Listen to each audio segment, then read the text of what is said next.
પતી ગયું. કેટલાક ફૂલ ગુલાબી છે. આમ તો ફૂલ ગુલાબી ઠંડી હોય, પણ અહીંયા એને નોખું રાખ્યું છે, કેટલાક ફૂલ ગુલાબી છે અને બધા ગુલાબી ફૂલ સુંદર છે. તો ઉપરોક્ત બે વાક્ય પરથી શું નિષ્કર્ષ નીકળે? એટલે આપણે તો વેન ડાયાગ્રામની રીતે જ કરશું. આ ફૂલ છે, કેટલાક ફૂલ શું છે? ગુલાબી છે. અને બધા ગુલાબી ફૂલ સુંદર છે. બધા ગુલાબી ફૂલ. હવે અહીંયા જુઓ, એણે આ બે વસ્તુ મિક્સ કરી દીધી છે. આગળ ફૂલ અને ગુલાબીને અલગ રાખ્યું છે. એટલે બધા ગુલાબી ફૂલ હોય ને એટલે આ ભાગ આવે. સમજાણું? બધા ગુલાબી ફૂલ એટલે આ ભાગ આવે. આ ભાગ શું છે?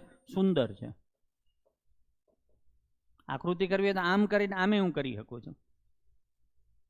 એટલે થોડોક અટપટો ક્વેશ્ચન છે. અહીંયા કદાચ ભૂલ તમે ખાઈ જાઓ. બધા ફૂલ સુંદર છે, ખોટી વાત. અમુક ફૂલ સુંદર છે, બધા ફૂલ સુંદર નથી. કેટલાક ફૂલ સુંદર છે, સાચી વાત છે. ફૂલનો થોડોક ભાગ સુંદરમાં જાય છે. કોઈ ફૂલ સુંદર નથી, ખોટી વાત. બસ થઈ ગયું. તો જવાબ શું આવશે? ઓપ્શન બી, કેટલાક ફૂલ સુંદર છે. એના પછીનો ક્વેશ્ચન લઈશું. 40 છોકરા એક હારમાં ઊભા છે. વેદાંત જમણી બાજુથી 14મા ક્રમે છે. આ જમણી બાજુ છે, કેટલામો ક્રમ? 13 છોડીને વેદાંત મારો 14મો છે. અને ટોટલ આ કાચની પેટીમાં હસમુખ આપણે વસ્તી કેટલી કરવાની થાય છે? 40ની. આ 14 થયા તો અહીંયા કેટલા હોય? 26. પેટી થઈ ગઈ પેક. હવે હું પૂછ્યું છે ડાબેથી તે કયા ક્રમ ઉપર? 27માં. ડન છે. તો જવાબ આવશે ઓપ્શન સી, 27મા ક્રમે હશે. એના પછીનો ક્વેશ્ચન લે. શું છે? ડાયરેક્શન છે. સીધો ચાલુ કરશું. વ્યક્તિ ઘરથી 8 કિલોમીટર પૂર્વ દિશામાં જાય છે. આ મારું ધર છે, ધર. ઘર નહીં, શું છે? ધર. ધરથી પૂર્વ દિશામાં 8 કિલોમીટર હું ગયો. પછી શું કર્યું? ડાબી બાજુ 6 કિલોમીટર. એટલે આ ડાબી બાજુ કેટલો ગયો? 6 કિલોમીટર. છેલ્લે ડાબી બાજુ 8 કિલોમીટર જાય છે. 8 કિલોમીટર ડાબી બાજુ આવ્યો. તો પ્રશ્ન એ છે કે પ્રારંભિક સ્થાનથી કેટલા અંતર ઉપર? આ અંતર કેટલું થાય હસમુખ? 6 થાય. 6 કિલોમીટર. અને કઈ દિશામાં છે? ઉત્તર દિશામાં. બસ પતી ગયું. તો જવાબ આવશે 6 કિલોમીટર અને ઉત્તર દિશા. એના પછીનો બના નવો ક્વેશ્ચન લઈએ. 17 માર્ચ 2005ના રોજ બુધવાર હોય તો 22 સપ્ટેમ્બર 2005ના રોજ કયો દિવસ હશે? ટૂંકમાં દિવસો ગણવા પડશે મોટા.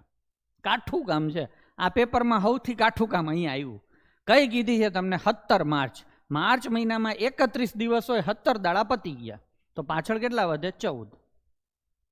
એપ્રિલમાં 30, મેમાં 31, જૂનમાં 30, જુલાઈમાં 31, ઓગસ્ટમાં 31 અને સપ્ટેમ્બરની કઈ તારીખ? 12. કાં તો આ બધાનો સરવાળો કરો અને કાં તો બધાને ઇન્ડિવિડ્યુઅલી 7થી ભાગી અને વધારાના દિવસો લખો. હાથે ભાગું તો કંઈ ના વધે. હાથે ભાગું તો 2, હાથે ભાગું તો 3 શેષ, હાથે ભાગું તો 2, હાથે ભાગું તો 3. હાથે હુકમ ભાગું તો ખબર છે ને તમને કે સીધું માસ્તર થઈ જવું છે?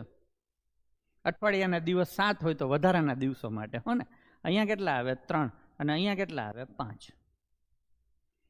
તો 3 ને 3 6, 6 ને 5 11, 11 ને 3 14. એટલે પાછું હાથે ભગાઈ ગયું. તો હવે વધારાના દિવસ કેટલા આવ્યા? 4. 4 દિવસ વધારાના છે એટલે 4 દાડા ગણી લેવાના. ક્યારથી ગણવાના? બુધવારથી. એટલે બુધવાર નહીં ગણવાનો. ગુરુ 1, શુક્ર 2, શનિ 3 અને રવિ 4. તો જવાબ આવશે રવિવાર. ટૂંકમાં રજા હશે 12 સપ્ટેમ્બરના